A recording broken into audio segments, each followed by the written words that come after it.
Hello everyone, আমি আজকে বানাইছি ম্যাঙ্গো আইসক্রিম।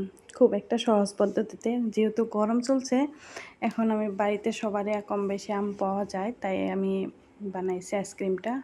একদম সহজ, পারলে আপনারাও বাড়িতে ট্রাই করবেন। তো এখানে আমি দুইটা আম নিছি।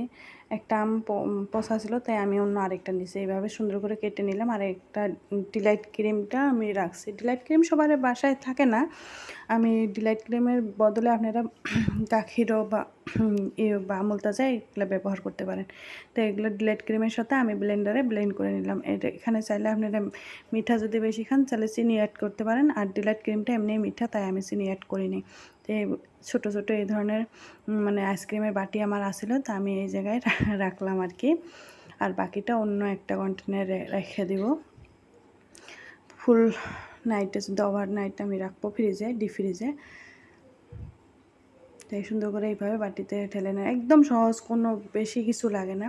তো এইভাবে আরেকটা অল্প বেশি আসলো, তাই আমি এইভাবে টিফিন বক্সে রাখলাম আর কি। তো সারা রাতের জন্য আমি ফ্রিজে রাখবো। রাইতে রাখছি, 1 ঘন্টা পরে আমার মেয়ে একটা খায় নিছে, তাই সকালে এইগুলো আমি বের করলাম। দেখতেই পাচ্ছেন কত সুন্দর হয়েছে আর কত লোভনীয়। ভিডিওটা ভালো লাগলে একটা লাইক আর একটা শেয়ার করে দেবেন। তো বাই বাই, খুদা হাফেজ।